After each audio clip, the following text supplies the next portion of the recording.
ఆకాశవాణి ప్రాంతీయ వార్తలు చదువుతున్నది డివి సత్యనారాయణ. ముఖ్య అంశాలు: మొట్టమొదటి గ్రీన్ హైడ్రోజన్ బ్లెండింగ్ ప్లాంట్ను ముఖ్యమంత్రి నారా చంద్రబాబు నాయుడు ఈరోజు ప్రారంభించారు.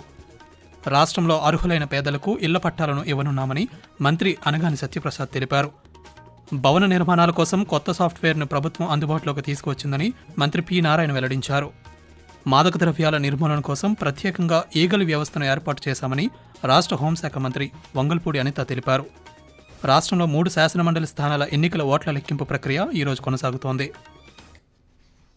వార్తల వివరాలు: ఆంధ్రప్రదేశ్ను గ్రీన్ హైడ్రోజన్ ఉత్పత్తిలో ప్రపంచ కేంద్రంగా మార్చాలనే లక్ష్యంగా పెట్టుకున్నామని ముఖ్యమంత్రి నారా చంద్రబాబు నాయుడు తెలిపారు. అందులో భాగంగా ఈరోజు తిరుపతిలోని రాక్మ్యాన్ ఇండస్ట్రీలో మొట్టమొదటి గ్రీన్ హైడ్రోజన్ బ్లెండింగ్ ప్లాంట్ను ఉండవల్లిలో ఆయన నివాసం నుంచి దృశ్య మాధ్యమ విధానంలో ప్రారంభించారు. ఈ సందర్భంగా మాట్లాడుతూ, హీరో ఫ్యూచర్ ఎనర్జీస్ చేపట్టిన ఈ ప్రాజెక్ట్ పారిశ్రామిక అవసరాల కోసం పిఎన్జీ, ఎల్పీజీతో గ్రీన్ హైడ్రోజన్ బ్లెండింగ్కు సరికొత్త విధానాన్ని అనుసరిస్తోందన్నారు. ఈ సాంకేతికత కార్బన్ ఉద్గారాలను గణనీయంగా తగ్గిస్తుందని, భారతదేశ శక్తి పరివర్తనకు కొత్త బెంచ్మార్క్ను నిర్దేశిస్తుందని ముఖ్యమంత్రి పేర్కొన్నారు. పేదలందరికీ ఇళ్ల పథకం కింద రాష్ట్రంలో అర్హులైన పేదలకు ఇళ్ల పట్టాలను ఇవ్వనున్నామని రాష్ట్ర రెవెన్యూ శాఖ మంత్రి అనగాని సత్యప్రసాద్ తెలిపారు. ప్రతి పేదవాడికి తినడానికి తిండి, కట్టుకోవడానికి బట్ట, ఉండడానికి ఇల్లు ఉండాలనేది ప్రభుత్వ విధానమని, అందులో భాగంగానే పేదలకు గ్రామీణ ప్రాంతంలో 3 సెంట్లు, పట్టణ ప్రాంతాల్లో 2 సెంట్ల ఇళ్ల స్థలం ఇవ్వాలని నిర్ణయించామని చెప్పారు. గత నెలలో ఇందుకు సంబంధించి జీవో ఇవ్వగా ఇప్పటివరకు 70,238 మంది దరఖాస్తు చేసుకున్నారని తెలిపారు. దరఖాస్తుదారులకు ప్రభుత్వ భూములున్న చోట కేటాయింపులు చేస్తామని, అంతేగాక ఇంటి నిర్మాణానికి 4 లక్షల రూపాయల ఆర్థిక సహాయాన్ని కూడా అందిస్తామని మంత్రి వెల్లడిస్తూ, గతంలో ఇచ్చినటువంటి పట్టాలన్నింటిలో కూడా అవకతవకలు జరిగినాయి కాబట్టి దాని మీద టోటల్ రివ్యూ జరుగుతూ ఉంది. ఎవరికి కూడా రద్దు చేయము. ఎక్కడైతే నివాస యోగ్యత ఉన్నాయో తప్పకుండా వాళ్ళకు కూడా 3 సెంట్లు ఇచ్చే దిశగా, కాబట్టి 3 ప్లాట్లు కలిపి 1 సెంట్ ఇచ్చే దిశగా గౌరవ ముఖ్యమంత్రి గారు ప్రణాళికలు పోతానో తప్పకుండా ప్రతి ఒక్క పేదవాడికి ఇల్లు పట్టా ఇచ్చే బాధ్యత, ఇల్లు కట్టించే బాధ్యత కూడా ఈ ప్రభుత్వం తీసుకుంటాం. భవన నిర్మాణదారుల కోసం కొత్త సాఫ్ట్వేర్ను ప్రభుత్వం అందుబాటులోకి తీసుకువచ్చిందని రాష్ట్ర పురపాలక, పట్టణాభివృద్ధి శాఖ మంత్రి పి నారాయణ తెలిపారు. ఈరోజు అమరావతిలో మంత్రి మాట్లాడుతూ, 5 అంతస్తుల్లోపు భవన నిర్మాణాల అనుమతులకు స్వీయ ధృవీకరణ పత్రాలు సమర్పిస్తే టౌన్ ప్లానింగ్ అధికారులతో సంబంధం లేకుండా అనుమతులు లభిస్తాయని తెలిపారు.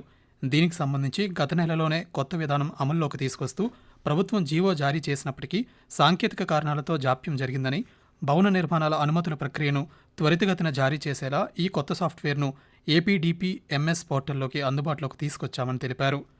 ఈ విధానం 1985 సంవత్సరానికి ముందు నిర్మించిన భవనాల పునర్నిర్మాణానికి ఉపయోగపడుతుందని మంత్రి వెల్లడించారు.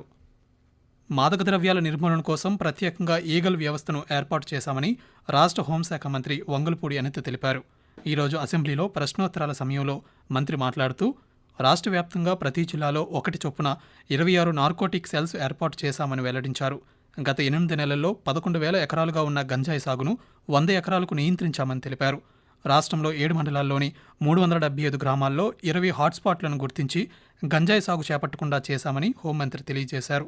గంజాయి సాగుకు అలవాటు పడిన కుటుంబాలకు కౌన్సిలింగ్ చేసి ప్రత్యామ్నాయ పంటలు వేసుకునేలా ప్రోత్సహించామని మంత్రి మాట్లాడుతూ, గాంజాయికి ప్రత్యామ్నాయంగా గాంజాయితో కలిసినవి ఇవన్నీ కూడా తీసుకురావడం జరిగింది. దీనిని ఎట్టి పరిస్థితుల్లోని గ్రౌండ్ లెవెల్ నుంచి కూడా మనం క్లియర్ చేయాలి అని ఒకే ఒక ఉద్దేశంతో గౌరవ విద్యాశాఖ మంత్రి నారా లోకేష్ గారి ఆధ్వర్యంలో ఈ రోజు ఒక జీవో కూడా ఇవ్వడం జరిగింది. దీన్ని బట్టి స్కూల్స్ లోని కూడా ఈగల్ టీమ్ ని ఏర్పాటు చేయడం, ఈగల్ టీం ద్వారా చిన్నపిల్లలకి కూడా అవేర్నెస్ క్రియేట్ చేయడం, ఎవరైనా ఇటువంటి బారిన పడి వాళ్ళు ఇబ్బంది పడే పరిస్థితులు కానీ, అవతల వాళ్ళు ఇబ్బందులు పెట్టే పరిస్థితి కానీ వస్తే ఆ ఇన్ఫర్మేషన్ కనుక టీచర్స్ కి ఇవ్వడం, హెచ్ఎం కి ఇవ్వడం, వాళ్ళని డీఅడిక్షన్ సెంటర్ లో పంపించి ఏర్పాటు చేయడం, ఇదంతా ఒక ప్రొసీజర్ ప్రకారం చేయడానికి ఈరోజు గవర్నమెంట్ కూడా సిద్ధపడింది.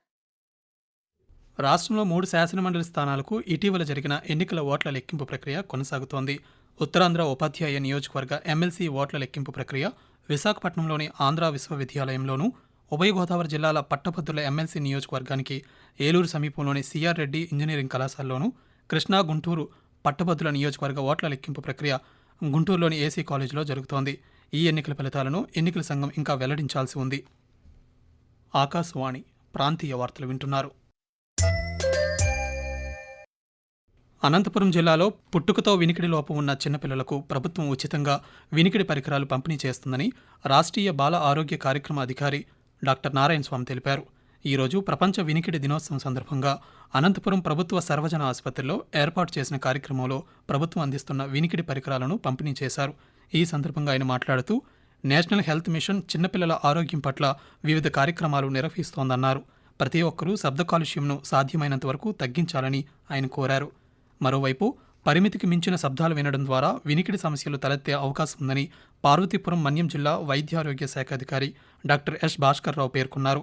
ప్రపంచ వినికిడి దినోత్సవం సందర్భంగా ఈరోజు ఏర్పాటు చేసిన అవగాహన కార్యక్రమంలో ఆయన మాట్లాడుతూ ప్రస్తుత సాంకేతిక జీవనశైలిలో ప్రతి ఒక్కరూ వినికిడి సామర్థ్యానికి అవరోధం లేకుండా జాగ్రత్త పడాలని, ఒక స్థాయికి మించిన శబ్దాలు తరచుగా వినడం వల్ల మన చెవిలో వినికిడి వ్యవస్థ దెబ్బతిని క్రమేపీ వినగలిగే సామర్థ్యం తగ్గిపోయే ప్రమాదం ఉందన్నారు. రాష్ట్రంలో మెగా డిఎస్సి ద్వారా 16,347 ఉపాధ్యాయ పోస్టుల భర్తీకి త్వరలోనే ప్రకటన విడుదల చేయనున్నామని విద్యాశాఖ మంత్రి నారా లోకేష్ తెలిపారు. ఈరోజు అసెంబ్లీలో ప్రశ్నోత్తరాల్లో భాగంగా పలువురు సభ్యులు అడిగిన ప్రశ్నలకు మంత్రి సమాధానమిస్తూ రాష్ట్ర వ్యాప్తంగా పాఠశాలల ప్రహారీ గోడలను పూర్తి చేయాలంటే 3,000 కోట్ల రూపాయలు ఖర్చు అవుతుందని, మనబడి మన భవిష్యత్ నినాదంతో ఉపాధి హామీ పథకం కింద దశల వారీగా వాటిని నిర్మించేందుకు చర్యలు తీసుకుంటామన్నారు. రాష్ట్రంలోని పాఠశాలలు, కళాశాలల్లో ఈగల్ బృందాలను ఏర్పాటు చేస్తున్నామని, పేరెంట్ టీచర్ మీటింగ్లో ఇచ్చిన స్టార్ రేటింగ్ ఆధారంగా మౌలిక సదుపాయాల కల్పనకు ప్రణాళికలు వేస్తున్నామని మంత్రి నారా లోకేష్ వివరిస్తూ బేసిక్ ఇన్ఫ్రాస్ట్రక్చర్ ఎక్కడైతే లేదో ముందల అదంతా అప్గ్రేడ్ చేయాల లక్ష్యంతో మన ప్రభుత్వం పనిచేస్తుందని గౌరవ సభ్యులు నేను తెలియజేస్తున్నాను. 117 ఆల్టర్నేటివ్ ఏదైతే మేము తీసుకొద్దాం అనుకుంటున్నాం దానిపైన సుదీర్ఘంగా చర్చించిన తర్వాత అందరూ ఓకే అంటే అదే ఆధారంగా తీసుకుని రేపు టీచర్ ట్రాన్స్ఫర్లు గానీ ఇన్ఫ్రాస్ట్రక్చర్ బిల్డ్ చేయాల్సిన అవసరం ఉంది. ఇంతేకాకుండా leak proof buildings, basic benches, fresh paint of coat of paint, toilets, తాగునీరు, బేసిక్స్ ముందర ఫోకస్ చేయాలనే లక్ష్యంతో మన ప్రభుత్వం ఈ కార్యక్రమం చేపడుతుందని తెలియజేస్తున్నాను. విజయనగరం జిల్లాలో ఎక్కడా తాగునీటి సమస్యలు తలెత్తకుండా ముందస్తు చర్యలు చేపట్టాలని కలెక్టర్ డాక్టర్ బిఆర్ అంబేద్కర్ తెలిపారు. ఈరోజు కలెక్టర్ కార్యాలయంలో తాగునీరు, ఉపాధి హామీ పథకం తదితర అంశాలపై చేపట్టిన సమీక్షలో ఆయన మాట్లాడుతూ మండలాల వారీగా గృహాలకు సరఫరా అవుతున్న తాగునీటి పైప్ లైన్లను తనిఖీ చేయాలన్నారు. వచ్చే 3 నెలలు చాలా కీలకమని, ముందుగానే నీటి ప్రణాళికలను తయారు చేసుకోవాలని, తాగునీటి వనరులపై పూర్తి సమాచారాన్ని కలిగి ఉండాలని తెలిపారు. అలాగే ఉపాధి హామీ పథకంలో మెటీరియల్ కాంపోనెంట్ కోసం నిధులు వచ్చే అవకాశం ఉందని, మొదలుపెట్టిన పనులన్నీ వచ్చే 3 వారాల్లో పూర్తి చేయాలన్నారు. 100 రోజుల పని కల్పన ప్రస్తుతం 30% ఉందని, కనీసం 70% చేరాలని కలెక్టర్ స్పష్టం చేశారు. మాజీ లోక్సభ స్పీకర్ దివంగత జీఎంసీ బాలయోగి కోనసీమ అభివృద్ధికి నిరంతరం కృషి చేసేవారని కేంద్ర ఉక్కు మరియు భారీ పరిశ్రమల శాఖ సహాయ మంత్రి భూపతిరాజ్ శ్రీనివాస్ వర్మ పేర్కొన్నారు. అమలాపురంలో ఈరోజు జరిగిన జీఎంసీ బాలయోగి వర్ధంతి కార్యక్రమంలో ఆయన పాల్గొన్నారు. ఈ సందర్భంగా మాట్లాడుతూ చుట్టూ గోదావరి నదీ పాయలతో ఉండే కోనసీమకు రహదారి మార్గాలు, వంతెనల ఏర్పాట్లకు బాలయోగి ఎనలేని కృషి చేశారన్నారు. కోనసీమ రైల్వే ప్రాజెక్టుకు కూడా ఆయనే శ్రీకారం చుట్టారని, ఎన్డీఏ కూటమి ప్రభుత్వం ఈ ప్రాజెక్టును పూర్తి చేస్తుందన్నారు. పార్వతీపురం మన్యం జిల్లాను పర్యాటకంగా అభివృద్ధి చేసేందుకు వచ్చే పెట్టుబడిదారులను స్వాగతిస్తామని కలెక్టర్ ఏ శ్యాంప్రసాద్ తెలిపారు. ఈరోజు కలెక్టర్ కార్యాలయంలో జరిగిన జిల్లా పర్యాటక అభివృద్ధి మండలి సమావేశంలో ఆయన మాట్లాడుతూ జిల్లాలో resorts, boating, water sports, lotus garden వంటి వాటిని ఏర్పాటు చేసేందుకు ముందుకు వచ్చే పెట్టుబడిదారులకు కావలసిన అన్ని మౌలిక వసతులను కల్పిస్తామన్నారు. ముందుగా పెట్టుబడిదారులు పర్యాటక శాఖతో ఒప్పందం చేసుకుని పర్యాటక శాఖ ద్వారా తమకు నివేదికను అందజేస్తే వాటిపై తగిన చర్యలు తీసుకుంటామన్నారు. పర్యాటకంగా అభివృద్ధి చేసేందుకు జిల్లాలో కావలసిన ప్రభుత్వ స్థలాన్ని సమకూరుస్తామని హామీ ఇచ్చారు. అలాగే జిల్లాలో తోటపల్లి, వెంగళరాయసాగరం, పెద్దగడ్డ వంటి రిజర్వాయర్లున్నాయని, ఆయా ప్రాంతాల వద్ద బోటింగ్, వాటర్ స్పోర్ట్స్ వంటివి ఏర్పాటు చేసేందుకు అనుకూలంగా ఉంటుందన్నారు. తోటపల్లిని పర్యాటక ప్రాంతంగా తీర్చిదిద్దేందుకు కృషి చేయాలని కలెక్టర్ కోరారు. ఆకాశవాణి ప్రాంతీయ వార్తలు ముగించే ముందు ముఖ్య అంశాలు మరోసారి. మొట్టమొదటి గ్రీన్ హైడ్రోజన్ బ్లెండింగ్ ప్లాంట్ను ముఖ్యమంత్రి నారా చంద్రబాబు నాయుడు ఈరోజు ప్రారంభించారు. రాష్ట్రంలో అర్హులైన పేదలకు ఇళ్ల పట్టాలను ఇవ్వనున్నామని మంత్రి అనగాని సత్యప్రసాద్ తెలిపారు. భవన నిర్మాణాల కోసం కొత్త సాఫ్ట్వేర్ను ప్రభుత్వం అందుబాటులోకి తీసుకువచ్చిందని మంత్రి పి నారాయణ వెల్లడించారు. మాదక ద్రవ్యాల నిర్మూలన కోసం ప్రత్యేకంగా ఈగల్ వ్యవస్థను ఏర్పాటు చేశామని హోంశాఖ మంత్రి వంగలపూడి అనిత తెలిపారు. ప్రాంతీయ వార్తలు ఇంతటితో సమాప్తం. తిరిగి 8:30 జాతీయ వార్తలు వింటారు.